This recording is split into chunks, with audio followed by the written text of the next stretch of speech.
언론 여긴 국민 라디오. Yeah.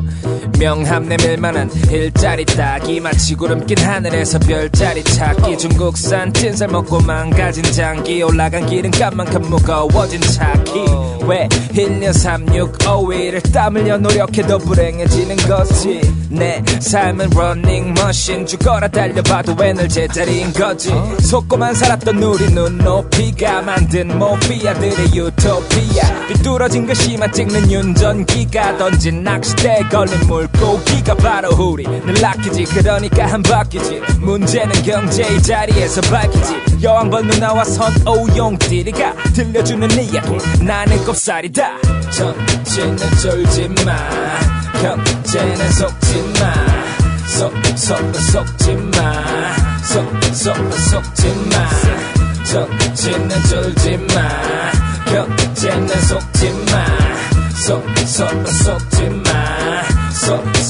속지마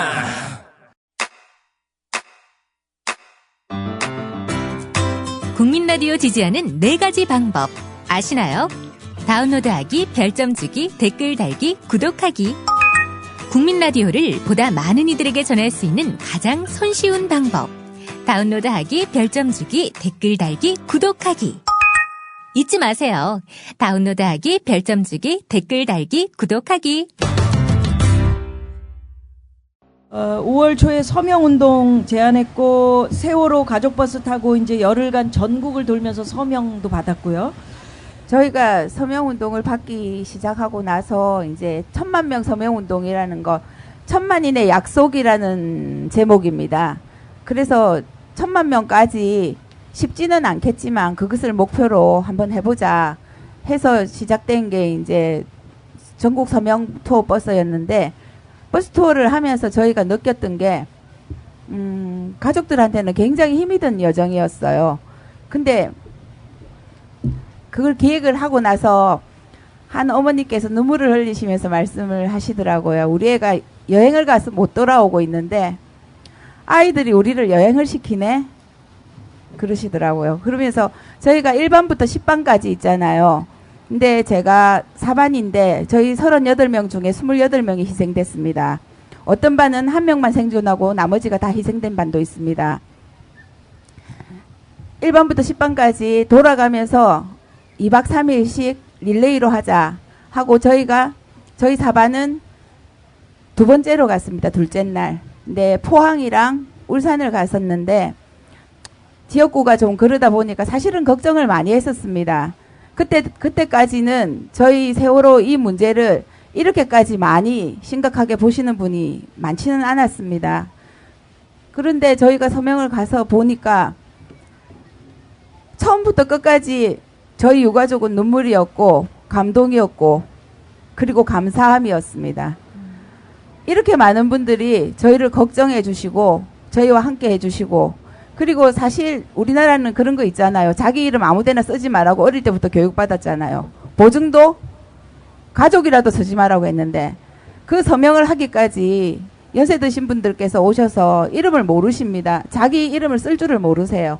모르시는데 저희 가족의 손을 잡고 가서 내 이름 써달라고 나는 이게 꼭 밝혀지길 원한다고 그렇게 하시는 분들도 계셨고 또 많이 아프신 어머니 모임이었던 것 같아요. 그분들께서 식대라고 가지고 오셨는데 정말 받을 수가 없는데 던져놓고 가시더라고요.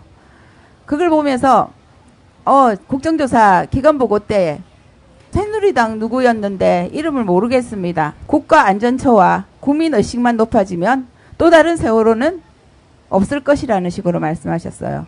제가 그 말 듣는 순간 니나 잘해라 싶더라고요. 세월호 서명 투어 버스는 전국 버스 순회는 저희들한테는 약이었습니다. 에너지였습니다. 많이 힘들었지만 많이 고맙고 행복한 날들이었습니다. 고맙습니다. 고맙습니다. 네. 여기 서명운동 관련해서 예. 제가 한마디만 좀 덧붙이면요. 손딜. 그 가족분들이 1000만 서명을 목표로 하셨어요. 그런데 지금 400만 정도를 이제 곧 돌파할 거라고 저는 생각합니다. 400만 정도 이제 근접했고요. 제가 알기로는. 근데 1000만이 안 되니까 이게 적은 숫자 아니냐. 뭐 국회에서는 지금 이렇게 생각하는 것 같은데요. 과거에 100만 서명 받은 사례도 제가 알기로는 거의 없습니다. 제가 알기로는 모든 종류의 서명을 통틀어서요. 지금까지 가장 많이 서명한 것일 겁니다. 그만큼 많은 분들이 뜻을 모으고 있고 가족분들의 주장을 지지하고 계십니다. 이분들의 소원을 들어달라고 이분들의 요구에 거치는 게 아니라 우리 국민 모두의 요구라고 지금 외치고 있는 거거든요. 그런데 그 전에 정부 여당 저기 100만 넘었던 게 딱 2번인데요. 미군 장갑차 사건 때 딱 한 번 했었고요. 그다음 해인사에 골프장을 만든다고 그래서 불교가 다 들고 일어나서 그때가 딱 2번이 100만이었습니다. 87년 직선제기원 서명 때 100만 못 넘었어요. 예. 자, 이 정도로 많은 서명을 받았는데도 정부 여당은 고사하고 야당조차 세월호 가족들의 뜻을 저버리고 야합하는 행태를 보였다는 건 정말 굉장히 심각하게 비판받아야 될 부분이고요. 정말 지금이라도 새로운 마음으로 가족들의 뜻을 받아 안아야 되는 시점이라고 생각합니다. 그리고 우리가 참 오늘 여기 방송을 나와서 다행이라고 생각이 되는 게 우리 유가족 여러분들 하실 말씀이 얼마나 많으시겠어요. 마음속에 담아두면 병되는 거거든요. 근데 다행히 공중파 이런 데서는 편집이 있어서 길게 못 내요, 방송을. 근데 저희는 팟캐스트 아닙니까? 여러분들 밤에 주무실 때 3시간을 들으셔도 되고 뭐 일하다가 잠깐 짬냈을 때 30분을 들으셔도 되잖아요. 오늘은 지금 사실은 진도가 별로 못 나갔어요. 엄마들이 하실 말씀이 참 많으셔서. 근데 엄마들이 말씀을 다 하실 때까지 모르겠어요. 오늘만이라도 다 좀 토해내실 때까지 저희가 시간이 오래 걸리더라도 쭉 진행을 하도록 하겠습니다. 오늘 함께 해주시는 여러분도 이렇게 많으시고요. 제가 늘 나는 꼽살이다 방송을 하면서 이 관객 수를 얘기를 하지 않습니까? 경찰 추산 5명. 우리 추산 우리만 5명이 3만 명. 넘는다. 5명이냐? 그래요. 여러분 때문에 힘이 됩니다. 그래서 이제 우리 어머니들이 그렇게 여행을 시작하면서 많은 분들에게 서명을 받고 힘이 되고 용기가 되셨습니다. 우리 아버님들도 그렇고요. 가족들이 마찬가지입니다. 7월 10일에 세월호 가족버스가 서울에 돌아오자마자 곧바로 이제 국회 농성 별마중을 시작하게 됐는데 어떤 이유로 농성을 또 시작하게 된 건지 우리 변호사님께서? 예, 제가 좀 정리해서 네네. 말씀을 드리겠습니다. 아마 7월 9일 정도였을 거예요. 그 여야가 이제 그 세월호 특별법 제정을 위해서 태스크포트를 구성을 해서 7월 16일 날 수요일 날 특별법을 통과시키겠다 이렇게 합의를 했습니다. 7월 16일이면 굉장히 시간이 이제 촉박을 했습니다. 게다가 그 7월 14일에요. 7월 16일 이틀 전인 7월 14일에 새누리당 전당대회가 예정이 되어 있었습니다. 그러면 사실 그 이유는 아무것도 할 수 없는 거거든요. 7월 14일 이후는. 그러면 결국은 남은 것은 그 전주 주말밖에 없었습니다. 여야가 협의를 할 수 있는 시간이. 근데 앞에서 뭐 국정조사를 보셔서 아시겠지만 합의대로 못 하잖아요. 그래서 시간도 굉장히 촉박한 상태고 그 뒤에 남아있는 시간도 없고 했기 때문에 그 유가족분들이 이것도 우리가 빨리 가서 국회로 가가지고 제대로 이걸 협의를 해서 특별법을 통과시키게끔 해야겠다 해서 그 토요일 날 그 국회로 들어가게 된 것입니다. 그래서 이제 그 이후에 단식까지 하셨잖아요. 예, 가족분들이. 그것도 좀 이어서 제가 말씀을 드리면요. 네네네. 그래서 이제 국회로 이제 들어가서 이제 여야가 이제 TF를 만들어서 협의를 한다고 하니까 이제 유가족들이 이제 그 요청을 했습니다. 이 법이 그리고 이제 그 당시에 이제 유가족들이 대한변협을 통해서 그 법을 이렇게 제안을 한 게 있었어요. 그리고 여당에서 나온 법안도 있었고 야당에서 나온 법안도 있었고 그래서 그 법안들을 이제 다 이제 가지고 검토를 해서 이제 법을 만들어야 되는 상황이었는데 이제 유가족들은 이 법안에 대한 협의를 할 때 우리도 이제 같이 참여를 하게 해달라 이렇게 얘기를 했습니다. 여야가 자기들끼리 밀실 합의를 했을 때 어떤 일이 일어날지 모르니까 뭐 그게 이번에 지금 결과로 나타난 것이죠. 그래서 가족들이 함께 참여를 하게 해달라 협의에 라고 했는데 이제 그것이 묵살이 됐어요. 그것이 묵살이 됐고 이제 대신에 이제 그 변협에서 그 법안을 준비하셨던 변호사님이 그 여야 협의를 하는 곳에 들어가서 이제 법안에 대한 설명도 하고 뭐 이제 협상 진행하는 과정을 이제 살펴보았습니다. 그런데 이제 새누리당, 특히 새누리당 의원들 같은 경우는 아예 그 TF에 온 분들은 이 법안에 기존에 이제 제출된 법안에 대해서는 적어도 알고 와야 되는 그런 거잖아요. 근데 기존에 제안된 법안들의 내용 자체를 모르고 있는 겁니다. 그래서 그 기간 얼마 안 되는 시간 얼마 되지도 않는데 하루 내내 이게 우리 법안은 어떤 법안이고 어떤 차이가 있고 이런 내용에 대해서 법안 자체에 대한 설명을 하는 데만 하루를 보내야만 했습니다. 그리고 우리가 이제 수사권, 기소권 얘기하고 뭐 인적 구성의 독립성 얘기하고 이런 거에 대한 설명을 하면은 여당 의원들은 그냥 반대, 무조건 반대합니다. 그러면 반대를 하면 이유가 있어야 되잖아요. 근데 이유도 없어요. 그냥 그러면 안 된다고 하던데요. 뭐 그냥 이런 자기들이 아무런 권한도 없고 가서 뭐 얘기를 듣고 와서 그냥 얘기하는 거고 그리고 뭔가를 반대를 하면은 그러면 이렇게 해야 됩니다라고 어떤 대안이라도 얘기를 해야 되잖아요. 대안 제시도 없는 거예요. 그러니까 정말 무성의한 거죠. 아니 7월 16일까지 특별법을 통과시키겠다고 해놓고서 그 전주에 TF를 구성을 해서 진행을 하는데 아무런 준비조차 안 돼 있는 상황이었던 것입니다. 그래서 유가족들이 보기에는 이건 도저히 7월 16일 날 법이 통과될 수 없다.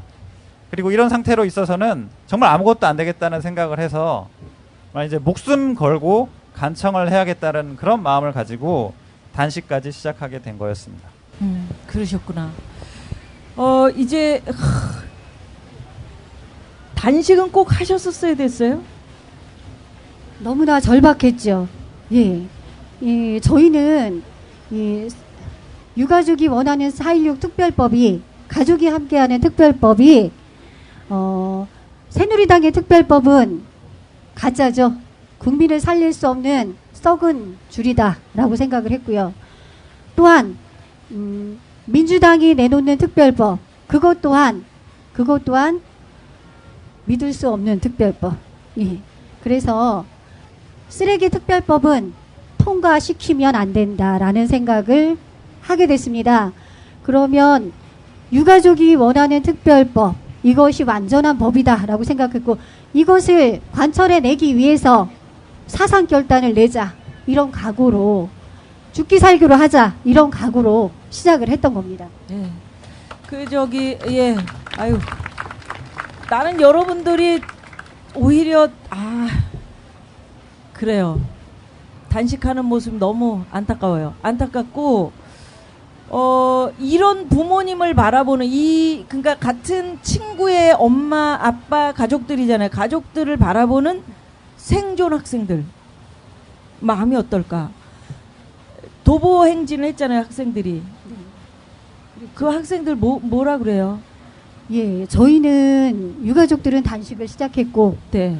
또 운기 아빠랑 승현이 아빠, 승현이 누나 이렇게 세 분은 또 십자순례를 했죠. 단원고등학교부터 팽목항을 거쳐서 성모승천 대축일이는 8월 15일 대전으로 향하고 있었어요. 그렇죠? 그런 모습, 용기 있는 모습을 보면서 아이들이 먼저 이야기를 했습니다. 우리도 저렇게 하고 싶다. 예, 그 하나 뜻으로 국회까지 유가족 부모님, 친구들의 부모님이 있는 국회까지는 우리도 도보 행진을 하고 싶다. 친구들, 먼저 간 친구들에게 무엇인가 하고 싶다. 이런 뜻을 전해왔고, 아이들의 부모들이죠. 유가족 부모들에게 전달하고 싶은 편지, 또 먼저 죽은 아이들에게 주고 싶은 편지를 그 편지의 마음을 담아서 국회까지 오겠다라고 했습니다. 그래서 도보 행진을 했고요. 너무 감동적이었죠. 여러분들이 그 아이들과 함께 나와서 함께 걸어주시고 함께 위로해 주셔서 우리 아이들이 너무나 위로를 받았습니다. 그래서 많은 치유가 됐다고 아이들도 이야기했고요. 그 감동과 더불어서 저희도 유가족들도 함께 국회 앞에까지 나갔습니다. 나가서 아이들을 맞이했고 또 아이들에게 꽃가루죠. 예, 실제 꽃을 따서 꽃가루도 이렇게 시민들과 함께 던져주기도 하고 물도 주기도 하고 이렇게 했습니다. 그런데 거기에 나갔던 유가족을 아이들을 마중하러 나갔던 유가족을 국회로 들어오지 못하게 막았습니다. 이런 엄청난 사태가 벌어져서 저희는 국회 정문을 들어오기 위해서 실갱이를 했고요. 거기서 많은 유가족이 다치고 지금까지 뭐 금이 가서 뭐 손이 다쳐서 또 단식하는 사람이 손이 다치기도까지 했습니다. 그래서 지금까지 깁스하고 예, 지금까지 아픈 몸을 이끌고 또 그래도 이곳저곳으로 일하러 다니고 이러고 있습니다. 그래요. 동혁이 엄마. 네. 아들 또래 학생들 지금 보면 마음이 어때요? 저희가 사는 집이 단원고등학교 바로 앞쪽입니다. 그래서 시간이 되면 학생들이 교복을 입고 지나가고 가장 제가 많이 울었던 날이 생존 학생들이 학교를 가는 날, 저희 유가족들이 배웅을 하러 나갔죠. 나갔는데 사실은 제 아들이 아들이라서 그런지 그 애인도 닮은 사람만 보면 지나간 애인이 생각나잖아요. 근데 아들인데 하물며 여학생들이 먼저 내려서 악수를 하고 할 때는 참을만 했습니다. 그냥 기쁜 마음이고 그래 너희들 열심히 해라 즐겁게 살아라 하고 안아주기도 하고 했는데 두 번째 차에서 내리는 남학생들을 보는 순간 가슴이 너무 무너지면서 우리 동혁이도 내가 걸어왔던 이 길을 걸으면서 학교를 왔을 텐데 저 이쁜 교복을 단원고등학교 교복이 참 이쁩니다. 저 이쁜 교복을 입은 동혁이의 모습이 생각이 나는 거예요. 엄마 나 멋있지? 처음에 고등학교 들어갔을 때 교복을 입고 한 얘기였거든요. 엄마 아들 진짜 멋있지 않아? 정말 멋있지? 했던 말이 스치면서 그 아이들이 너무너무 부러운 거예요. 가슴이 많이 아픕니다. 그 교복만 봐서 가슴이 아픈 게 아니라 저희 이 세월호 문제를 심각하게 생각하고 나와주는 대학생들이 똑같은 티셔츠를 입고 저희 여기 광화문을 방문을 많이 합니다. 네. 그걸 보면 2, 3년 뒤에 우리 동혁이의 모습인데 그 이쁘고 고운 아이들을 그렇게 수장시켜 놓고 그녀는 어디 갔을까? 그녀라고 했습니다. 그녀는 어디 갔을까? 그리고 내가 사랑했던 그 국가는 도대체 어디 갔을까? 계속 저 스스로도 물어보지만 답이 안 나옵니다. 제발 누가 답 좀 줬으면 좋겠어요. 생존 학생 애들 네. 조금 얘기해 드릴까요? 네. 생존 학생 아이들이 국회까지 도보를 해서 그렇게 고행을 하면서 오면서도 그 아이들은 또 무슨 죄가 있어서 살아 돌아온 게 또 무슨 죄라고 저희 단식하는 유가족들을 참아 볼 수가 없다. 그래서 국회 정문 안으로는 들어오기가 마음이 너무 힘들다. 그래서 국회 안으로 들어올 수가 없었습니다. 이 아이들의 마음도 여러분들이 좀 헤아려 주셨으면 좋겠습니다. 네. 아유, 그래요. 참사 이제 100일 추모 집회 이후에 시청에서 광화문으로 행진하는 가족들 경찰이 차벽으로 막았다는데 그때 상황은 어땠나요? 저희가 제가 그 전날 23일부터 도보 행진을 그걸 백리 도보 행진이라고 했죠. 근데 동혁이 여동생을 데리고 했습니다. 다음날 잘 걷지 않던 사람이 걷다 보니까 다리도 많이 아프고 그런 상황이었는데 또 광화문에서 행사를 하고 저희들이 광화문까지 행진을 시작을 했죠. 시청에서 행사를 하고 행진을 하는 사이에 시민들을 유가족 사이사이에 들어가시라고 이제 진행하시는 분이 말씀하셨어요. 사이사이에 들어왔는데 그날 비가 너무 많이 내리고 그랬는데 앞에 차벽으로 많이 막아서 있고 의경들이 앞에 몇 중으로 저희들을 막고 있었습니다.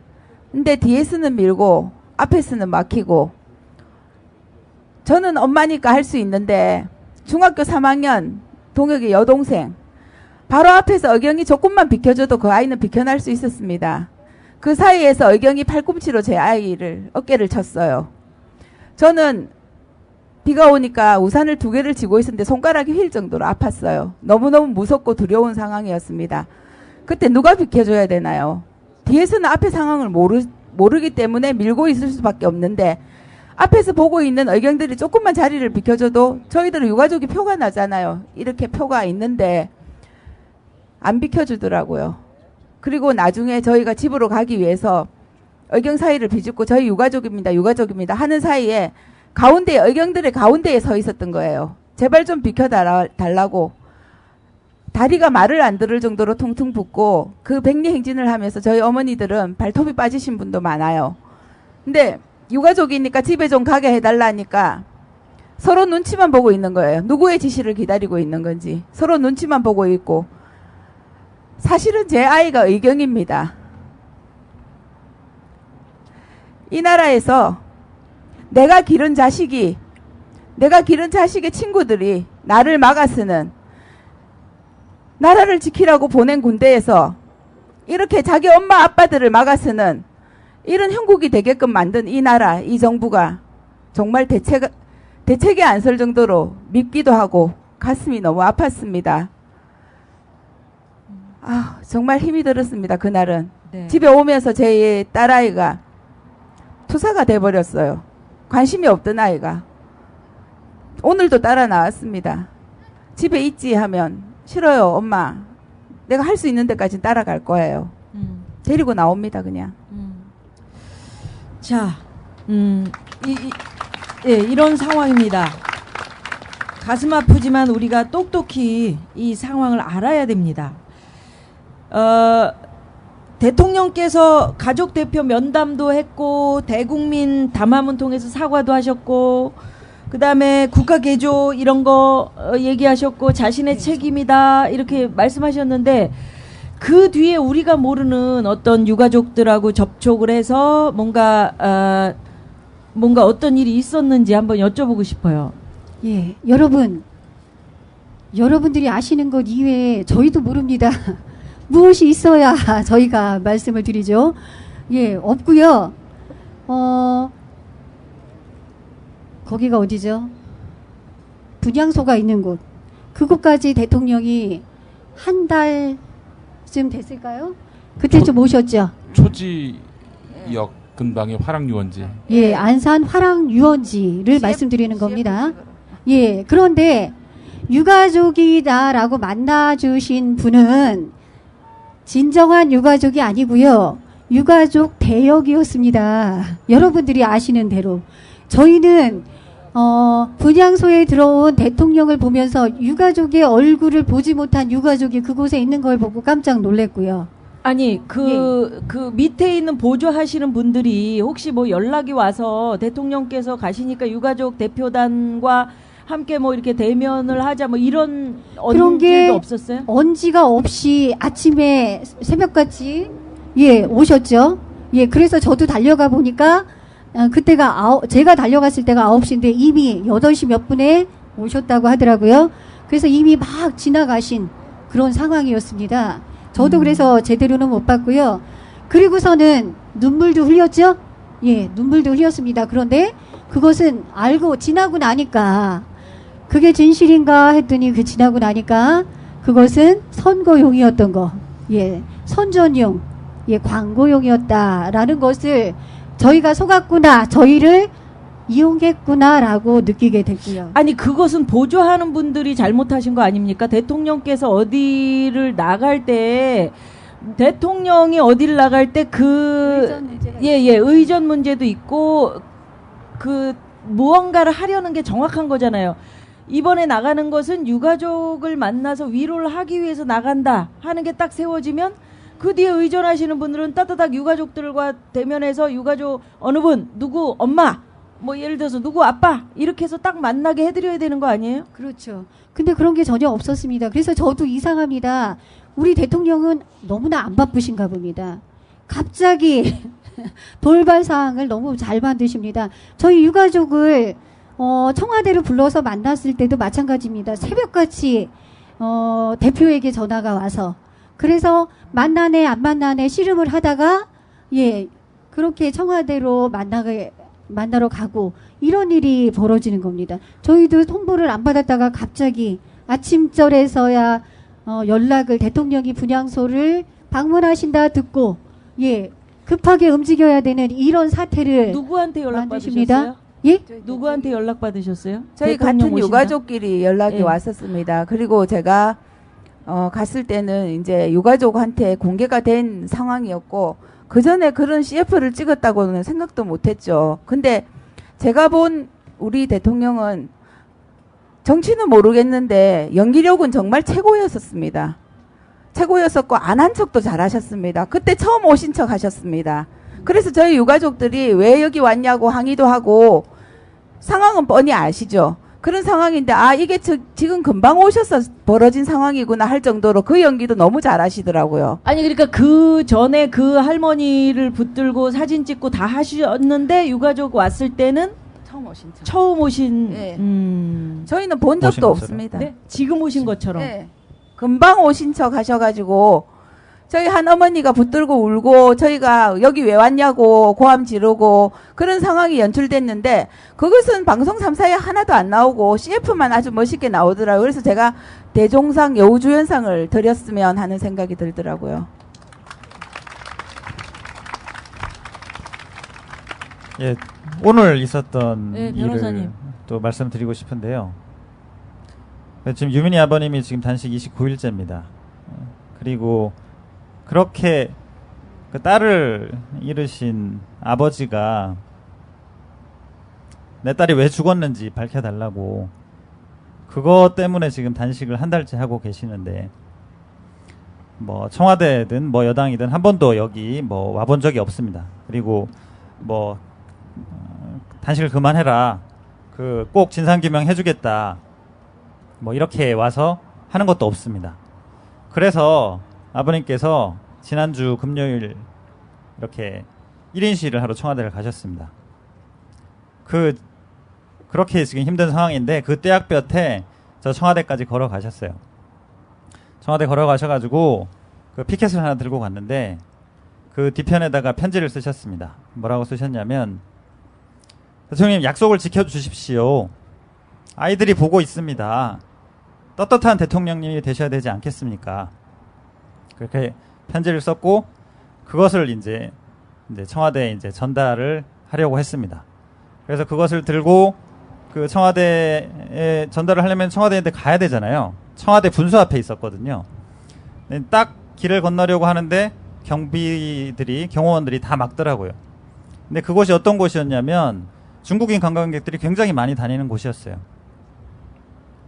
국민이고 세금 다 내고 군대도 다 갔다 오고 모든 의무를 다 하고 그런데도 나라가 자식을 못 지켜줘가지고 그렇게 자식을 잃어야 했고 그런데도 지금 20며칠을 굶는 그 국민은 그 길을 못 지나가는데 중국인 관광객은 다 지나갈 수 있더라고요. 일단 그런 상황도 아이러니했고 이제 그렇게 가려고 하니까 이제 경호원들이 막았고 그런 실랑이가 일어나니까 그걸 받아줬습니다. 그래가지고 그거를 들고 가서 청와대에 이제 전했어요. 전하면서 이렇게 얘기를 했습니다. 이 편지가 꼭 대통령에게 전해지게 해달라. 그리고 대통령에게 전해졌다는 것을 확인하는 뭐 인증샷이라든가 그런 확인을 꼭 해달라 이렇게 얘기를 했습니다. 근데 아무런 연락이 없었어요. 그래서 다음날 또 갔고 또 이제 편지를 써서 전하려고 하니까 경찰이 이제 뭐라고 했냐면 오늘은 토요일이어서 청와대에서 그것을 받을 수 있는 사람이 없다. 뭐 이렇게 얘기를 하면서 청와대는 토요일에는 아무도 없나 봐요. 그렇게 얘기를 하면서 뭐라고 했냐면 우리가 월요일 날 오전 11시까지 오늘입니다. 오늘 11시까지 이 편지가 청와대에 지금 어디까지 전달이 됐는지 대통령에게 전달이 됐는지 꼭 확인을 해주겠다. 확인을 해서 알려주겠다. 이렇게 얘기를 했습니다. 그래서 아버님 신신당부를 했어요. 그거를 꼭 알려달라. 만약 이것까지도 묵살이 된다면 나는 여기서 1인 시위를 하는 거 이상으로 더 행동을 할 수밖에 없다. 이렇게 강조를 하면서까지 전했습니다. 오늘 기다렸습니다. 아무 연락 없었습니다. 경찰한테 확인을 했죠. 아니 확인해 준다고 했는데 왜 확인 안 해주냐 하니까 뭐라고 하냐면 우리는 전해줬는데 그쪽에서 연락을 안 하시는 것 같습니다. 이렇게 얘기를 하더라고요. 특별법을 제정해 달라는 것도 아니고요. 내가 쓴 편지 대통령에게 잘 전달이 됐는지 그것만 확인해 달라고 요구했습니다. 근데 그것조차도 묵살을 하는 겁니다. 대통령이 탈국민 담화할 때 유가족들의 의사를 반영한 특별법 제정하겠다. 유가족들이 여한이 없도록 하겠다. 이렇게 말씀을 하셨는데 지금 정부 여당 청와대 대통령 하는 행동은 그거와 전혀 다릅니다. 말과 행동이 다르면 뭐가 진심일까요? 행동이 진심입니다.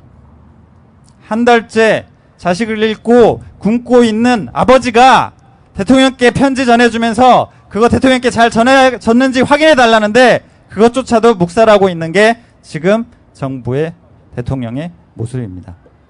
이 말씀을 꼭 전하고 싶었습니다. 네, 변호사님. 죄송한데 지금 뒤에 유민 아버지 목소리를 좀 얘기 좀 할 수 있어요? 30일째 굶고 있는 우리 유민 아버지 목소리 한번 들어보겠습니다. 이건 예정에 없던 일이에요. 뒤에 계시니까. 네, 감사합니다. 2학년 10반 김유민 아빠입니다. 지금 변호사님께서 쭉 얘기하셨어요. 편지를 쓰셨는데 아직도 전달이 안 된 것 같고 연락이 없다. 심정을 얘기를 좀 해주세요. 너무 담담합니다. 지금 이제 머릿속이 꽉 막혀버렸어요. 한나라의 국가 원수지 않습니까? 대통령이고 햇빛에서 가서 1시간 많을 때는 한 2시간까지 서봤어요. 다음 날까지는 다리가 후두르르 떨렸는데도 끝까지 안 앉았습니다. 앉으라고 하더라고요. 경비들이. 경찰들도 마찬가지고. 내 투지를 보여주려고 끝까지 서서 한 번은 안 앉았어요. 그렇게까지 해가지고 전달을 해달라는데 전달도 안 되고 쳐다도 안 보고 그 어버이가 돼가지고서 국민이 굶고 그에 호소하고 이 피켓 하나 받아달라는데 그것도 안 보고 너무 어이만 없어요. 심정이라고 물어보도 이제 답변할 방법이 없으니까 이제 너무 깜깜해서. 근데 제가 아까 유민 아버지를 방송 들어가기 전에 잠깐 뵀어요. 나는 모르겠지만 오늘 유민 아버지한테 약속을 좀 받고 싶어요. 진짜로. 단식을 멈추세요. 단식을 멈추세요. 유민 아버지 죽으면 제일 좋아할 사람이 누구예요? 싸우던 상대방이에요. 왜 유민 아버지가 목숨을 걸고 이렇게 해야 돼요? 건강하게 끝까지 살아남는 사람이 이기는 거거든요. 예, 저도 처음에는 단식을 하려고 했던 게 아닙니다. 저희는 단식이란 거 생각도 안 해봤어요. 그냥 사고가 났으니까 국가에서 다 해주는 줄 알았습니다. 근데 시간이 흐르고 7월 16일 날도 묵살되고 유령제 때 100일 되는 날 7월 24일에도 묵살되고 단식을 갖다가 하고 싶은 사람이 어디가 있어요. 예, 밥을 먹으면서 싸우고 싶죠. 저 또한 마찬가지입니다. 지금도 두려워요. 이제는 몸이 너무 많이 말라가서 이게 표시까지 해놓은 거 이렇게 헐렁해졌습니다. 이제 지금은 대통령하고 싸우려고 지금 단식을 하는 게 아닙니다. 7월 30일 딱 지나니까는 180도 또 바뀌었잖아요. 완전히 바뀌었죠. 국회에도 2중, 3중, 4중 못 들어가게 합니다. 그 정도로 바뀌었어요, 지금. 지금은 제가 굶는 걸 계속 하는 이유는 우리 국민들이 깨어나라고 하는 겁니다. 내가 굶고 있어야지 국민들이 깨어납니다. 깨어나서 외쳐주십시오. 특별법 제정 좀 해달라고 외쳐달라고 굶고 있는 겁니다. 단지 하나, 국민의 힘으로 깨부시자고 이 법을 만들어야 됩니다. 더 배고파도 참을 겁니다.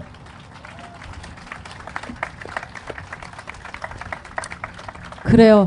힘드시니까 오늘은 여기까지 얘기 듣고 나중에 제가 다시 찾아와서 유민 아버지하고 좀 긴 얘기를 나눌 게 있습니다. 예. 네, 박수. 힘내십시오. 제가 궁금한 것은 단원고 학생들은 수학여행 갈 때 어떻게 해서 세월호를 타게 된 건지 그게 궁금해요. 일부 기사에서는 텔레비전 뭐 예능 프로그램 보고 아이들이 원해서 탔다. 비용 측면에서 또 뭐 절감이 된다고 그래서 탔다. 뭐 여러 가지 얘기들이 많은데 네. 어떻게 해서 배를 타게 된 거죠? 예. 세월호를 타게 되는지는 저희는 몰랐고요. 네. 1년 전에 이렇게 조사가 나옵니다. 엄마들에게 아이들을 통해서 안내문이 나왔고요. 그때 분명하게 저희는 오하마나호라고 알고 있었고 아이들에게 1번, 2번, 3번 뭐 이런 식으로 해서 비행기를 탈 것인가 배를 탈 것인가 비행기를 타고 갔다가 배로 올 것인가 배를 타고 갔다가 비행기를 타고 올 것인가 뭐 이런 그런 거를 선택하게 했습니다. 그래서 선택을 해줬죠. 아이하고 상의를 했고 저희는 이제 왜 수학여행을 갈 거면 많이 보고 와라. 견학을 하러 가는 거고 그러면 많이 보고 와야 되니까 제 의견은 그랬습니다. 저하고 우리 아이하고 성우하고 나눴던 얘기는 그래서 비행기를 타고 갔다 비행기를 타고 와라. 배를 타면 위험하다. 장시간 물에서 떠 있는 거기 때문에 무엇인가를 타면 빨리 내리는 게 옳지 않느냐라고 얘기를 했고 그래서 아이는 갸우뚱 했죠. 그래서 저가 원하는 건 그렇게 했고 또 아이들은 아까 말씀하셨던 것처럼 1박 2일을 통해서 배를 타면 너무 재밌다더라. 이 얘기랑 또 성우 누나 예나가 있어요. 그 예나도 배를 타고 갔었어요. 그래서 1년 전에 배를 타고 갔다 왔기 때문에 배를 타는 게 그렇게 위험하진 않아요 라고 얘기를 했고 너무 재밌었어 라고 얘기를 했고 그리고 학교를 갔습니다. 학교를 갔다가 한 달 후 정도에 또 아이들에게 그 얘기를 했던 것 같아요. 근데 그때 아이는 얘기를 엄마 아이들이 모두가 다 배를 타고 가고 싶대요. 그리고 선생님들도 배를 타고 가는 게 너무 재밌다고 권하십니다. 그래서 아이들하고 선생님하고 이렇게 모두가 의견을 모은 게 배를 타고 가는 거로 했습니다. 이렇게 하는 거예요. 그래서 굳이 간다고 하는데 엄마는 마음이 불안하고 싫지만 결정이 났다는 데에는 뭐라고 말할 수가 없더라고요. 네, 네. 우리 우띠리가 늘 그 방송하면서 얘기를 좀 했었는데 교육부에서 수학여행 가는 것을 배를 타는 걸 권장했다. 그런 통보를 했다. 학교에다가. 그러니까 우리나라는 수학여행에 배 타고 가는 게 없었어요. 근데 2011년 9월 달에 부산항만청에서 전국 교육청에 협조 공문을 보내거든요. 제가 확보한 거는 서울시 교육청에서 각국 학교에 보낸 그 공문이고요. 대부분 있다고 알고 있는데요. 그때부터 배를 타기 시작해요. 근데 이제 그 전에 어떤 상황이었냐면요. 그러니까 페리호의 손님이 점점 줄어서 가장 대표적인 페리가 부산 제주 구간이거든요. 근데 2012년에 그 페리가 서요. 손님이 없어서. 그리고 인천 제주 구간도 실제로는 학생들이 타지 않으면 영업이 어려울 정도로 힘들었거든요. 그래서 사고 나기 전에 고등학생들이 수학여행으로 배를 막 타기 시작하니까 부산 제주 구간이 다시 페리가 가기 시작하거든요. 그러니까 그냥 따져 보면은 교육부나 그러니까 교육청 쪽에서 우리가 교육당국이라 부르는 데인데요. 각급 학교에 수학여행이 재밌고 싸니까 이걸 보내자라고 하지 않았으면 아마 수학여행을 배 태워 가진 않았을 거예요. 근데 제가 계산을 해보니까 싸지가 않아요.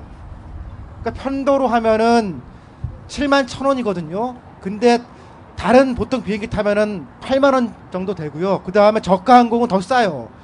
그리고 숙박비가 배에서 있으니까 싸다고 하는데 여기도 단체잖아요. 단체로 하면은 숙박비도 줄거든요. 그러니까 근데 아까 어머님이 잠깐 말씀하신 것처럼 3박 4일이나 치면요 이동을 하루 빼고 나면 가운데 하루밖에 안 넘거든요. 그렇게 갈 사람은 아무도 없어요. 보통은 빨리 갔다 빨리 오고 있는 데에서 많이 놀려고 하잖아요. 우리나라 굉장히 이상한 수학여행이 그렇게 해서 생긴 거거든요. 아니 근데 수학여행을 배 타고 가는 거 괜찮단 말이야. 우리가 조선업계의 1위잖아 1위. 그렇게 얘기를 들었는데 배 만드는 거 말이야. 근데 우리나라 배가 이 페리웨이에요. 한국 배는 없는 게요. 우리가 만드는 그 조선은 굉장히 큰 거거든요. 그러니까 뭐 15만 톤, 20만 톤 세계 최대급의 크루즈는 만들어요. 그리고 세계 최고급의 LPG 선이라든가 특수선을 만드는데 이런 6,000톤, 7,000톤짜리 작은 거는 현재 상태에서 해봐야 이문이 안 맞아요. 그러니까 일본이 타고선 버린 배를 타게 된 거거든요. 이거는 MB 정부 때 바꿨어요. 이게 수령을 높여줬거든요. 그것도 로비 때문이라고 생각하는데요. 그러니까 진짜 이상한 거는 우리가 못 살 때에도 우리는 세 배 탔어요. 세 배 탔는데 MB 정부 지나고 난 다음에 우리가 일본하고 한국 사이에 경제적 격차 줄었잖아요. 그리고 그동안에 우리 조선 산업이 일본을 이겼거든요. 근데 우리나라 배는 일본이 쓰다 남은 배를 지금 타고 있어요. 근데 이런 얘기를 지금 국정조사와 함께 해야 되는데 이병헌 얘기만 하고 있잖아요. 배가 안전해지지 않죠. 이렇게 하면은. 한 가지만 제가 더 얘기를 할게요. 네. 그러니까 수학여행에 제가 보기에는 경제적으로 얘기를 하면은 학생들이 탈 이유는 전혀 없었거든요.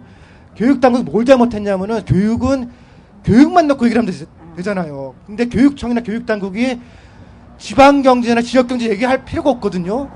그러니까 교육은 다른 데서 돈을 벌어서 교육에 쓸 거지 교육이 다른 데 돈을 벌어주는 게 아니라고요. 그런데 최근에 수학여행 다시 재개하면서 요번에도 똑같잖아요. 경주나 이런 데 있는 수학여행 업체들이 어려워지니까 수학여행을 보내자. 지금도 교육적인 이유로 수학여행 하는 게 아니고 경제적 이유로 하는 거거든요. 많은 학생들이 다치고 죽었는데도 불구하고 지금도 똑같아요. 이건 아니라고 생각합니다. 참고로 한 가지만 변호사님, 네. 말씀을 드리면은 제가 여기 학교에서 이제 항로를 어떻게 택할 것인가 수학여행 단원고 이번에 수학여행 비행기 배 비행기 뭐 이렇게 항목이 쭉 나와 있는 설문조사를 제가 직접 확인을 했는데요. 그 설문조사를 보면은 배 비행기를 택할 수 밖에 없게끔 되어 있습니다. 그걸 보면은 이제 배 비행기가 가장 낫다는 식으로 이렇게 설명이 돼 있어요. 그래서 사실상 그렇게 유도가 되었구나라는 것을 느낄 수 있었습니다. 네, 네. 근데 이제 얘기 들어보면 그날 안개가 심하게 껴서 아까 뭐 어느 학생이 이렇게 손바닥을 이렇게 내밀어서 손이 안 보일 정도로 안개가 심해요라고 얘기하셨잖아요. 네.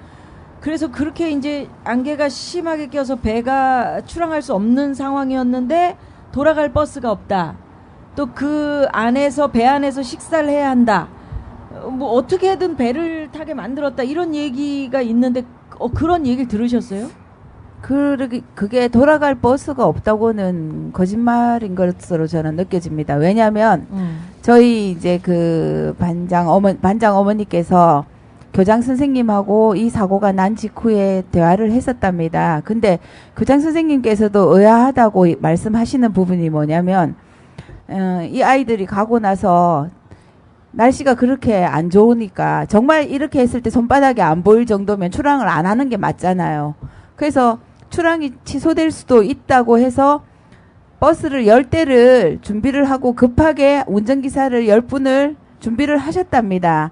근데 그 교장 선생님 말씀으로는 출발하기 직전에 교감 선생님께서 전화가 와서 지금 출항 허가가 떨어졌다고 말씀을 하셔서 출항을 하게 됐다고 말씀을 하시고, 또 어떤 학부모님 얘기로는 돌아올 버스가 갔었는데 아이들을 못 태우고 그냥 왔다는 얘기도 있거든요. 근데 제가 생각하기에는 교장 선생님이 말씀한 부분이 맞는 것 같아요.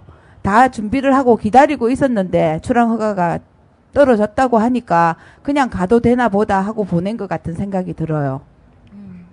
엄마. 버스 회사가 저희가 진상조사팀에서 조사를 했는데도 자기네는 버스를 보냈다, 돌아올 버스를 보냈다라고 분명하게 말을 했어요.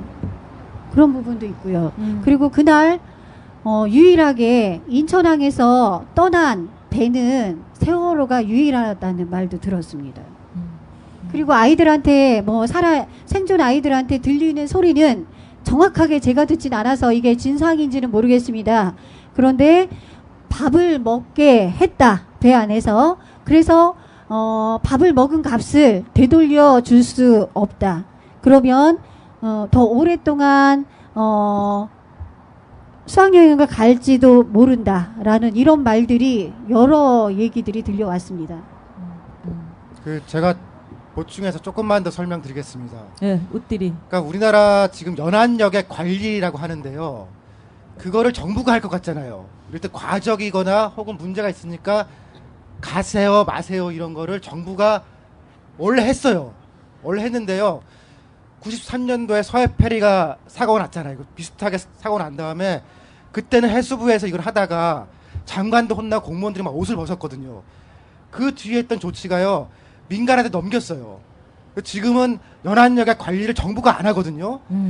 그러니까 인천에서 가세요라고 명령을 내리는 게 정부가 아니고 민간이에요. 그러니까 민간한테 돈을 받는 또 다른 민간이 하니까 한 대라도 더 보내려고 하거든요.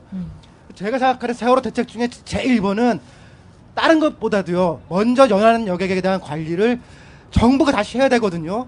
그렇지 않으면은, 그러니까 사람들이 그렇게 생각하는 거, 이제 가라고 했다 그러면은 이게 정부에서 책임지는 사람이 허가를 한 것 같잖아요. 근데 그게 그냥 민간이 한 거거든요. 그거는 한 명이라도 더 태워서 한 번이라도 더 가려고 하는 식으로 가게 돼 있다니까요. 네, 그래요. 이제 사고는 났습니다. 근데 어떤 사고가 나더라도 그 뒤에 진상 규명하고 책임자 밝혀내는 거, 이거는 뭐 말이 필요 없는 거 아닙니까, 여러분? 그렇기 때문에 우리부터라도 지금 정확하게 알아야 된다라는 생각이 들어요. 특별법에 대한 얘기를 지금부터 아주 세밀하게 한번 해보겠는데, 원재민 변호사님, 일단 특별법에 대해서 여러 가지 얘기들이 많이 있잖아요. 루머도 있고. 예. 특별법이 왜 필요하다고 생각하셨는지, 특별법을 만들게 된 계기 뭐가 있을까요? 정말 절대로 이런 사고가 다시는 일어나서는 안 된다. 이거에 대해서는 모두가 동의를 하는 내용일 겁니다. 특별법에 대해서 반대를 하는 분들도 그 부분은 분명히 동의를 하실 거예요. 다시는 이런 사고가 일어나지 않으려면은 어떻게 해야 됩니까? 무슨 문제 때문에 이런 사고가 일어났는지를 알아야 되잖아요. 그래서 진상규명이 그래서 정말 중요한 것이거든요. 진상규명이 되려면은 그 진상조사를 하는 그 주체가 권력에 대해서 조금의 영향도 받지 않는 독립성이 있어야 되고, 그리고 철저한 조사를 할 수 있도록 강력한 권한이 부여가 돼야 됩니다. 그리고 충분한 조사 기간이 주어져야 되겠지요. 그래서 어떤 그런 차원에서 독립된 조사위원회에 철저한 조사를 할 수 있는 권한을 부여하자. 그게 이제 수사권, 기소권이었거든요. 그래서 그런 차원에서 특별법을 마련하게 된 것입니다. 근데 수사권, 기소권을 아무한테나 주면 안 되는 거잖아요. 왜 예전에는 안 그랬는데 여기다만 특별히 그렇게 해야 되느냐라고 얘기했을 때 어떻게 얘기하시겠어요? 우리나라에 과거에도 여러 참사가 있었습니다. 여러 참사가 있었는데 그 참사들의 경우에 과연 진상규명이 제대로 되고 책임자 처벌이 되고 그래서 재발 방지를 할 수 있게 되었느냐 하면은 아닙니다. 그 결과가 이 세월호로 나타난 것이지요. 과거에 수사기관이 했을 거 아닙니까? 근데 안 됐잖아요. 그러니까 예전과 똑같은 방식으로는 해결이 안 된다는 것이 명확하게 나타난 것입니다. 그렇다면은 이번만큼은 반드시 고쳐야 되니까 과거와는 다른 확실한 방법을 찾아야겠다. 그렇게 해서 조사위원회를 만들자라고 한 거고, 그 조사위원회에 강력한 권한을 부여를 하자라고 해서 수사권과 기소권을 부여를 해야 된다라고 한 겁니다. 특검도 있지만 한계가 항상 있었잖아요. 기간도 제한이 되어 있고. 그 사법 체계를 무너뜨리는 거다. 그렇게 생각은 안 드세요? 그래서 그 부분에 대해서 이제 말씀을 드리려고 하는데, 네. 일단 이 법안을 만든 것이 유가족 개인이 만든 게 아닙니다. 이 법안은 대한변협에서 만든 겁니다. 대한변협은 대한민국에서 모든 변호사들이 모여서 만든 단체입니다. 법률가들이 만든 거예요. 그리고 그 법률가들은 이제 법조 3년이라 그래서 판사, 검사, 변호사로 되어 있는데, 변호사가 가장 많습니다.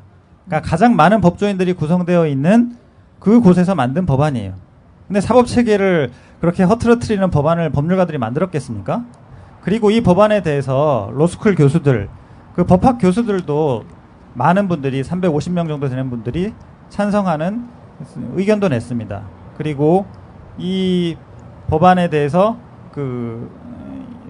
계속 반대 여론이 많이 일어나자 이 변협 회원들에게도 이제 지지하는 성명을 하자라고 해서 보냈는데, 만 이틀도 안 되는 시간 동안 1000명이 넘는 변호사들이 지지하는 성명을 냈습니다. 그런 것만 봐도 이게 형사법 체계를 흔든다 이런 것이 말이 안 된다는 걸 알 수 있고요. 법적으로 따져봐도 마찬가지인데, 그 부분까지 말씀을 드릴까요? 헌법, 법률 이렇게 따져봐도 이게 말이 안 되거든요. 조금만 말씀을 드리면, 일단 헌법에서는 수사권, 기소권을 경찰, 검찰만 가져야 된다는 그런 규정이 없습니다. 그럼 이제 법률을 보면은 법률에서 특수 행정을 담당하고 있는 일반 공무원들에게 수사권을 부여하는 경우들이 있습니다. 그리고 이제 특별검사 얘기를 하는데, 특별검사의 자격 요건이 10년 이상의 법조 경력을 요구를 하거든요. 근데 이번에 우리 유가족들이 만든 법안에 이 조사위원회 위원에게 요구하는 경력이 10년 이상의 법조 경력입니다. 그러니까 아무런 문제가 되는 게 아니에요. 그리고 이 조사위원들은 모두 공무원으로 이제 지정이 돼요. 그러니까 공무원이 수사권과 기소권을 갖는 겁니다. 개인이 아니라. 그런 면에서도 이 사법 체계를 흔든다라고 하는 것은 아무런 이유가 안 되는, 말 그대로 반대를 위한 반대일 뿐입니다. 근데 정치권 입장을 한번 보자고요. 정치권 입장에서는 아까 우리가 잠깐 얘기했지만, 이런 것을 칼 자루를 국민에게 쥐어줬을 때 나중에 우리가 집권하게 되거나 아니면 영구하게 집권해서 갈 때 똑같은 유사 상황에 있어서 우리가 밀릴 수 있다, 이런 불안감이 있을 것 같아요. 어떻게 얘기해 주시겠어요? 다시 또 이런 일이 있을 때 국민들이 들고 일어나, 그때 세월호 때는 해주고 왜 우리 때는 이러냐라고 얘기할 수 있잖아요. 아니 근데 여당이든 야당이든 잘못하면은 혼나는 게 맞잖아요. 혼나는 게 맞는데. 당연하니까. 그거는 만약에 그런 이유로 야당이 지금 이걸 막고 있다거나 혹은 천천히 하거나 살살하면은, 계산법이 있잖아, 그 사람들. 그 나쁜 사람이죠, 그 사람이. 나쁜 사람이죠, 그거는. 사람이 죽었는데 그런 이상한 계산을 하는 게 진짜 명분도 없고 실익도 없는 거죠. 그렇지는 않을 거라고 봅니다. 변호사님. 저는 이런 말씀을 드리고 싶은데요. 교통사고라고 말을 많이 합니다. 특히 정부 여당에서 그런 얘기를 많이 하는데요. 저는 이 말이 정말 무서운 말이라고 생각을 하는 게, 교통사고라는 것은 언제든지 또 일어날 수 있다는 일입니다. 그러니까 이런 일이 또 일어날 수 있다는 얘기입니다. 그리고 또 이런 참사가 일어났을 때 또 때를 쓰면 어떡하느냐 이렇게 얘기하는데, 그런 참사 안 일어나게 돼야죠. 다시는 안 일어나야 되지 않습니까? 그래서 특별법을 만들자는 겁니다. 그러면은 그런 정치인들이 걱정할 일도 없어요. 다시는 참사가 안 일어날 것이기 때문에 이렇게 특별법을 요구할 일도 없을 거라는 겁니다. 이 정도로 하겠습니다. 예. 원재민 변호사님. 세월호의 실소유주가 국정원이라는 거 암시하는 증거가 노트북 컴퓨터에서 발견됐다고 하잖아요. 예. 어떻게 노트북 발견했고 자료는 어떻게 복구했는지 궁금해요. 예, 이게 정말 스릴이 넘치는 일인데요.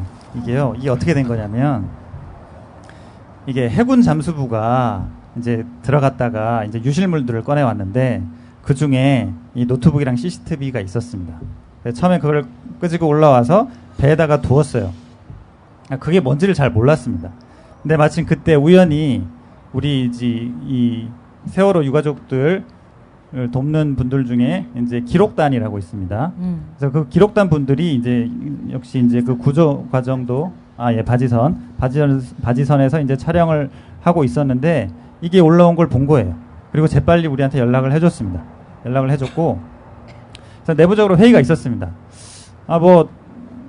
수사기관에서 수사를 하고 있으니까 이걸 수사기관에 맡겨서 뭐 국가수에서 이렇게 복원을 뭐 해도 되지 않을까 이런 의견도 있었는데 박주민 변호사님이라고 또 계신데 그분이 아니다 이거는 우리가 증거보존 신청을 해서 우리가 이거를 복원을 해야 된다 이렇게 의견을 제시를 했습니다.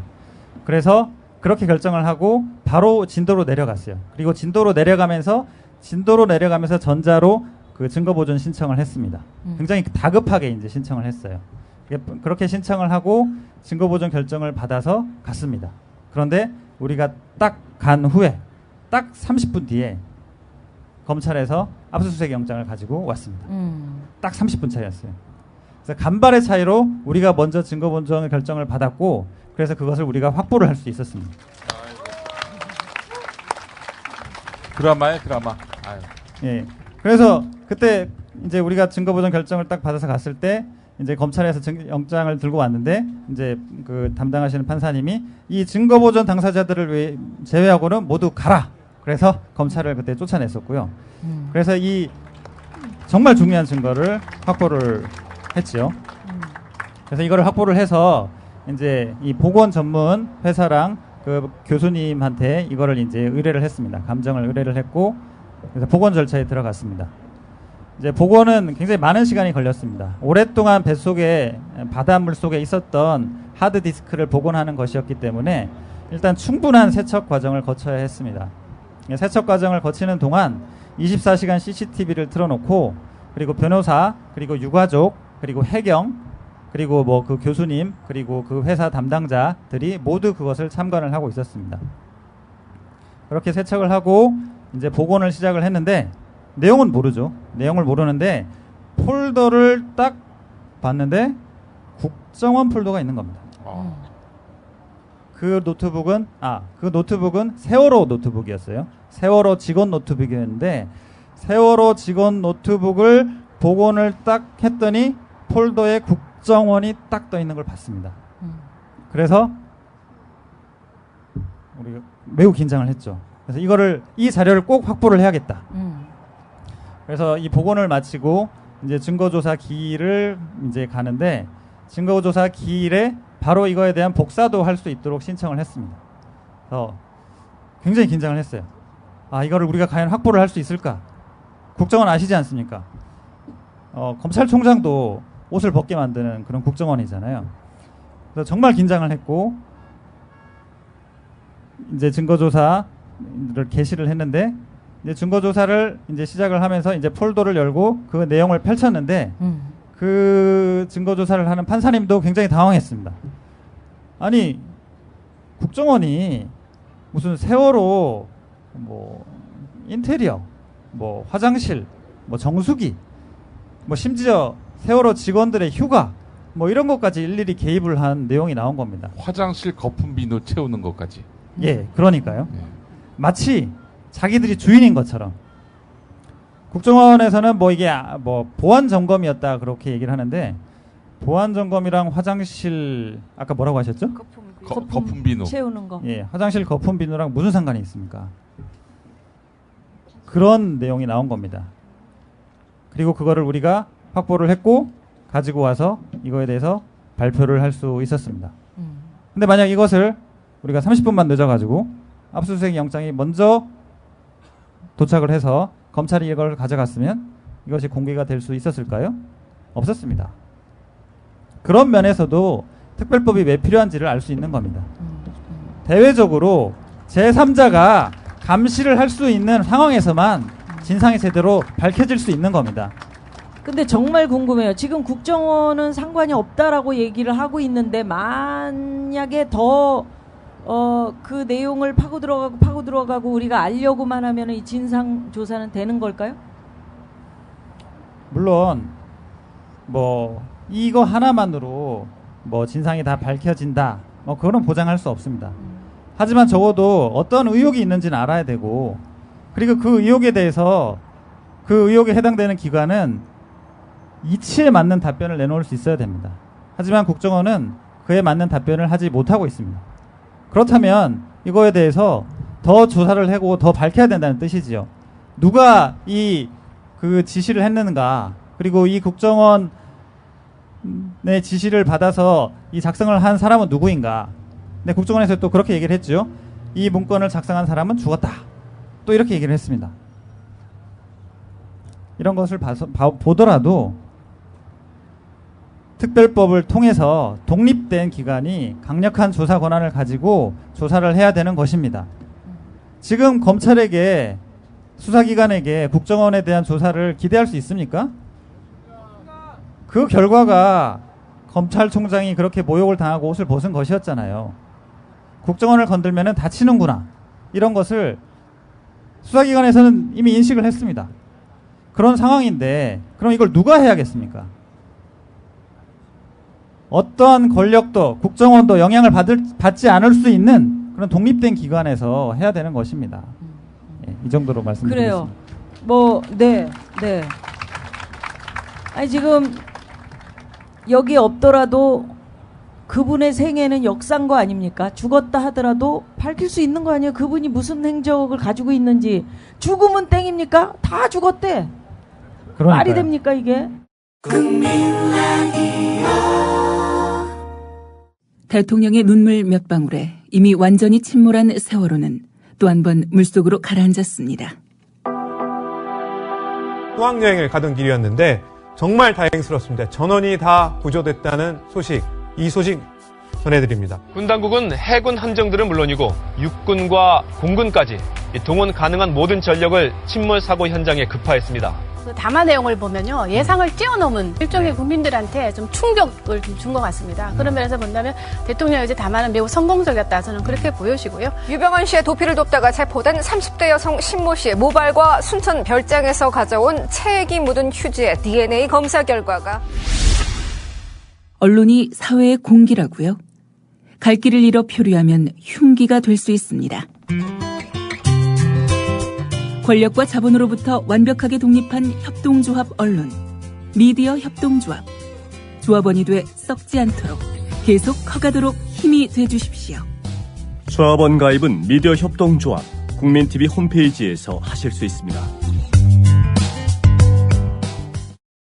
24시간 방금 시간대에 보내드리는 방송 99%를 위한 편파방송. 나는 꼽살이다. 낱낱이가 말리자 그들의 속셈, 산산이 조각내자 그들의 계획. 졸지마 그들 앞에 겁내지 말고 졸지마 이들에게 귀 기울여. 바리 씹대 약우딜 세금혁명 당선 딜 시사돼지 용딜 우리의 여왕벌 루나 김미화. 카카의 호연적인 경제정책, 가족과 기득권 무한 사랑, 나라 돈 야금야금 꼽을 치네. 근데 왜 니네들은 세금 안 내? 형 누나 조심해요. 그러다 잡혀가요. 행복한 세상이 올 때까지 여러분은 계속 떠들어야 합니다. 계속. 나는 꼽살이다. 근데 지금 일반 그 시민들 사이에서 가장 뜨겁게 쟁점이 되고 있는 게 이게 지금 우리가 얘기하고 있는 수사권이나 기소권 이게 아니고 특별법에 대해서 엉뚱하게도 의사자 지정이라든지 대학 특례 입학 이 부분이거든요. 이 법이 통과되면 세월호 유족들을 우리가 우리 세금으로 평생을 먹여 살려야 된다 뭐 이런 얘기들 어떻게 생각하세요, 변호사님? 대학 입학 지원 특례법 국회 본회의에서 함께 처리될 예정이라면서요? 예. 뭐 몇 번을 참 수없이 얘기한 건데 그래도 참 마타도가 여전히 있고 또 이 부분에 대해서 모르는 분들이 오해를 하고 그런 게 참 안타깝습니다. 다시 한번 말씀드리면 세월호 특별법에서 4.16 특별법에서 유가족들은 의사자 지정이나 특례 입학 이런 걸 전혀 요구하지 않았습니다. 보상 부분도 마찬가지였습니다. 지금 세 가지 면에서 마타도가 있었어요. 과도한 보상을 요구한다. 특별법을 통해서. 그리고 뭐 과도한 특혜를 요구한다. 유가족들을 특별한 대우를 요구한다. 이런 얘기들이 있었는데요. 일단 보상에 대해서 말씀드리면 심재철 위원장 같은 경우도 그런 유언비어가 담긴 카톡을 배포를 했습니다. 이 특별법에서 가족들이 과도한 보상을 요구하고 있어서 무리가 있다. 뭐 이런 걸 얘기를 했는데요.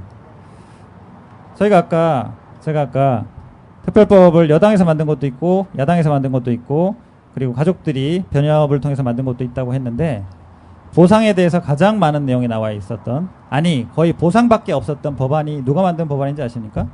여당이 만든 법안입니다. 여당은 자기들이 그런 법안을 만들어 놓고 가족들이 특별법을 통해서 과도한 보상을 요구하고 있다 이렇게 얘기를 했습니다. 실제는 어떠했냐면요. 가족들이 만든 특별법에도 기본적인 보상에 대한 내용이 있었어요. 그거는 어느 경우에나 들어가는 기본적인 내용이었습니다. 당연히 받아야 되는 거죠. 그런데 그 특별법 내용을 가족들에게 설명을 했을 때 가족들이 변호사들을 혼냈습니다. 왜 이렇게 보상에 대한 규정이 많이 들어갔냐 하면서 우리는 보상을 원하는 게 아닌데 이렇게 되어 있으면 우리가 오해를 받지 않겠냐 이렇게 얘기를 하면서 그렇게 혼이 나면서 대부분의 내용을 뺐고 가장 일반적인 내용만 들어갔습니다. 아니 유가족들이 당연히 받을 권리가 있는 부분에 대해서까지 이렇게 자격지심을 가지고 경계를 가지고 그렇게 빼야 했는데 그런 부분에 대해서 그렇게 억울하게 음해성 공격을 당한 것입니다. 뭐 의사자 지정이나 특례 입학은 더 말할 필요가 없을 것 같습니다. 수없이 얘기하고 있습니다. 꼭 그 부분을 잘 알아주시고 주변에도 그런 오해를 하는 분들이 있다면 말씀해 주십시오. 그런 것을 요구한 적이 없다는 말씀이세요? 아니면은 그렇게 그런 사실조차 없는 것의 악소문이다 이런 거예요? 악소문입니다. 악소문. 예. 특별법에서 유가족들이 원한 것은 오직 진상규명밖에 없었습니다. 그래서 다른 건 모두 제외하라라고 얘기를 한 겁니다. 왜냐? 내 자식이 그렇게 죽은 것을 봤는데 그 왜 내 자식이 그렇게 죽었는지를 명확하게 밝히지 않으면은 다른 어떤 것도 의미가 없습니다. 가족들의 치유가 될 수 있는 시작은 진상규명입니다. 예, 우리 제 생각을 조금 말씀드리자면 제가 유가족이잖아요. 제가 말씀을 드리자면은 저희는 돈이 없이 행복한 걸 알고 있습니다. 그렇게 살아왔습니다. 돈이 없어도 행복할 수 있어요. 대학 좋은데 안 나와도 재미있고 즐겁게 살 수 있습니다. 그것을 모르시는 분들이 바보죠. 그리고 이것은 유가족들이 원한 게 아닌 거를 이미 다 알고 계시면서도 제 주변에서도 그런 사람이 있습니다. 수사권, 기소권 왜 유가족한테 줘야 되냐. 엄밀하게 말하면 유가족한테 주는 게 아니죠. 유가족이 추천한 투명하고 청렴한 사람한테 주겠다는 거죠. 왜 그것을 자꾸 오해를 하고 그렇게 생각하시는지 모르겠고 대학 특례 입학 할 애들이 없습니다. 죽었습니다. 없어요 지금. 없고 동혁이 동생 재주 많아요. 대학 안 나와도 열심히 잘 살 수 있습니다. 제가 그렇게 지킬 겁니다.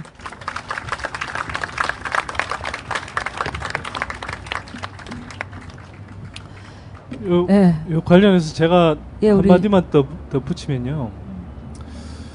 이런 상황을 보면서 저는 정말 대한민국의 정치인 또는 정치 세력들이 여야를 떠나서요. 그냥 국민들하고 동떨어져 있다라는 걸 넘어서 굉장히 악랄하다는 생각이 듭니다. 사실. 왜 악랄하냐. 세월호 가족들이 요구하지 않은 건데 마치 특혜와 특별 대우를 요구하는 것처럼 포장을 해서 이분들이 떼나 쓰는 사람들처럼 국민들한테 비치게 만들고 그렇게 해서 자기네들 유리한 국면으로 몰고 가려고 그러는 거거든요. 제가 보기에는. 그런데 정부 여당은 그렇다 치자고요. 야당은 뭐 하는 존재들입니까 도대체? 정치인이라는 게, 정치권이라는 게 국민의 목소리, 국민의 뜻을 받아 안아서 그걸 법안으로 만들든지 또는 제도로 만들든지 정책으로 만들든지 하는 사람들이잖아요. 근데 세월호 가족들은 철저하게 진상규명해달라, 책임자 처벌해달라라고 이야기하는 것인데 그거는 안 들어주고 세월호 가족들이 전혀 요구하지도 않았고 심지어는 하지 말라고까지 하는 내용들을 그걸 특별법에 넣어서 야 우리가 여야 합의로 통과시키겠다 이 지랄하고 있는 거 아닙니까 지금. 그런 것들은 무슨 정치인들입니까?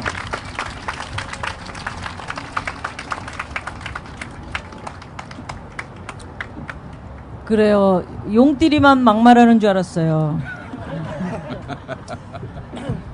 그래요. 이름이 왜 세월호예요, 변호사님? 잊지 말아야죠. 세월이 가도.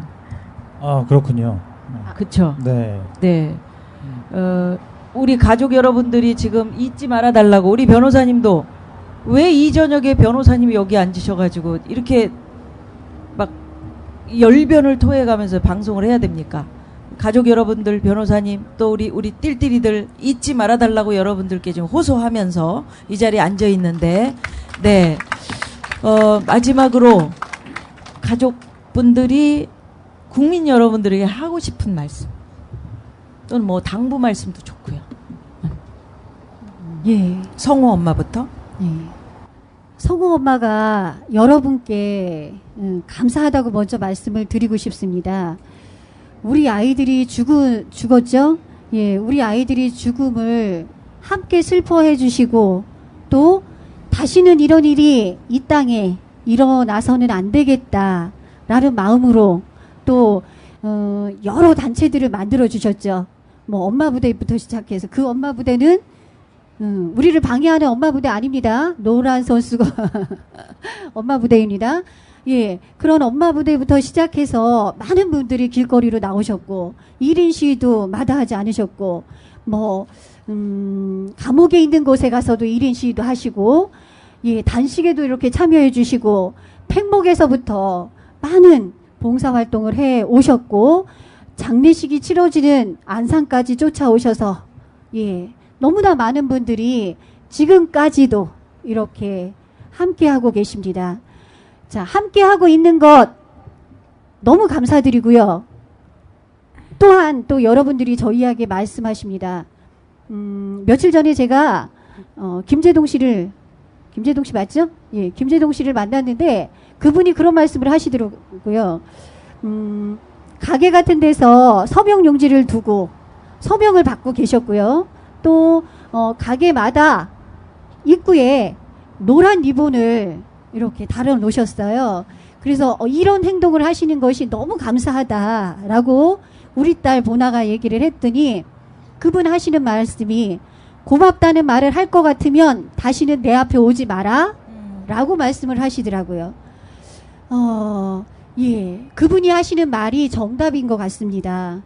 여러분들에게 너무 감사한 유가족이지만 또한 여러분은 저희들을 보면서 너무 감사하다는 말씀을 모두가 하고 계십니다.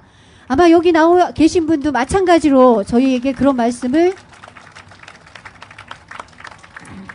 하시면서 지지하고 또 더 싸워달라고 하시는 거라고 믿고 저희는 아까 말씀하신 것처럼 유민 아빠 이야기한 것처럼 단식까지 불사하는 이유가 국민이 깨어 있으라. 정치권이 당연히 국민을 위해서 우리가 뽑아 나왔는데 우리가 뽑아 놓은 저들이 안 하고 있으니 국민의 생명을 지키는 동아줄인 4.16 특별법을 제대로 만들지 않고 거짓말, 쓰레기 같은 특별법으로 우리를 감언이설로 또 속이고 또 죽이고 하겠다는 이런 썩은 동아줄을 내놨기에 여러분들이 진짜 동아줄을 만들어 달라고 또 묶어 달라고 여러분이 함께 하신다고 믿습니다. 우리가 함께 합시다. 감사합니다. 네, 동혁 엄마. 저는 동혁이를 읽고 나서 너무 눈물을 많이 흘려가지고 당연히 엄마니까 눈물이 흐르겠죠. 근데 이게 글이 잘 안 보일 때도 많습니다. 나이도 있으니까 그렇겠죠. 그런데 시간이 지나면서 저희가 특별법을 만들기 위해서 이렇게 애를 쓰잖아요. 당연히 해줘야 될 걸 해달라고 하면서 애를 쓰는데 그 과정에서 특별법 이상으로 저희가 특별한 사람이 돼버린 거예요. 왜냐하면 어느새 저희 마음을 읽고 알고 하시는 어머님들이나 국민 여러분께서 페이스북이나 카카오 스토리나 뭐 어떤 SNS를 통해서 저희들을 알고 찾아오시고 약을 갖다 주시고 직접 만든 피클을 갖다 주시고 직접 만든 김치를 갖다 주시고 그러면서 저희가 어느새 특별한 사람이 돼버린 거예요. 근데 그렇게 안 하셨으면 좋겠어요. 왜냐하면 저희는 연예인도 아니고 그렇게 잘난 일을 하는 거 아니거든요. 당연히 내 자식이 죽었고 문제가 있으니까 문제를 밝히고자 하는 것이고 그렇게 해서 그 맛있는 것을 먹으면 제 아들한테 너무 미안합니다. 그렇기 때문에 그렇게 해주시지 마시고 제가 부탁하고 싶은 것은 요즘 재능 기부 많이 하시잖아요. 가지고 계신 재능으로 저희가 알리지 못하는 것 세계 만방에 알려주시고 그리고 8월 15일 저희 촛불 집회 범국민적으로 하잖아요. 그때 혼자 오시지 말고 같은 생각을 가진 국민들, 같이 보호를 받아야 될 국민들을 함께 모시고 오셔서 정말 KBS, SBS, MBC가 이것을 방송 안 할 수 없게끔 그렇게 좀 만들어 주셨으면 좋겠습니다.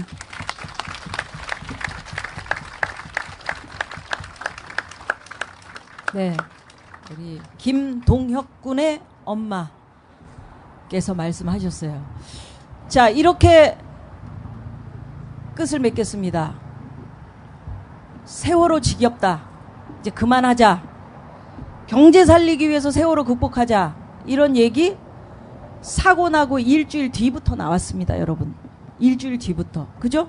예, 맞습니다. 예. 용민 씨. 예. 용민 씨가 소식은 다 인터넷으로 보고 있잖아요. 예.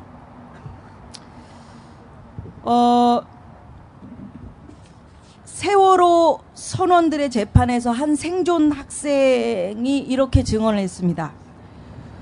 우리는 단순히 수학여행 가다가 사고가 난 게 아닙니다. 사고 대책이 잘못됐기 때문에 이렇게까지 많이 죽은 겁니다. 사고 대책이 왜 어떻게 잘못됐는지 밝혀내야 하는 거 아닙니까? 정말 우리가 지금까지 얘기했지만 교통사고만 나도 그게 왜 났는지 우리가 밝히잖아요. 이 사건을 둘러싼 모든 진실이 밝혀지고 대한민국에 더 이상 이런 참사가 일어나지 않는다는 확신이 서기 전까지 세월호 참사는 끝나지도 않고 잊혀지지도 않을 겁니다, 여러분.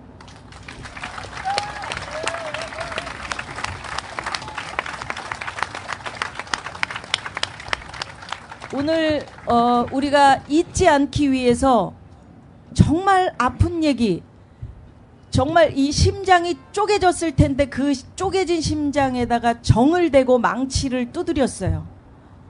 우리 엄마들, 또 아빠. 마음속 깊은 얘기 해주신 우리 두 분 엄마, 성호 엄마, 동혁이 엄마께 큰 박수 부탁드리고요. 변호사님 힘내십시오. 우리 변호사님께도 큰 박수 주십시오. 원재민 변호사님이십니다. 지금 밤 10시인데 늦은 밤까지 함께 해주신 우리 많은 관객 여러분, 관객이라고 해야 되나요? 이렇게 진실 규명을 위해서 함께 해주신 여러분들께도 감사드립니다. 여러분들께 저희가 박수 드릴게요. 여러분 끝까지 가족들과 함께 해주실 거죠? 해주실 거죠?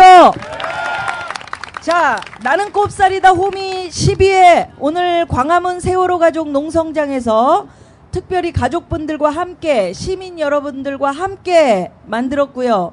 절대로 잊지 않겠습니다 라는 다짐을 저희들도 하겠습니다. 자, 그런 의미에서 나 혼자가 아니야, 우리 가족들은 혼자가 아니다는 그런 큰 힘을 박수로 실어주시기 바랍니다. 그리고 우리 끝까지 함께 하겠다는 마음을 담아서 함성도 함께 하겠습니다. 우리 힘냅시다.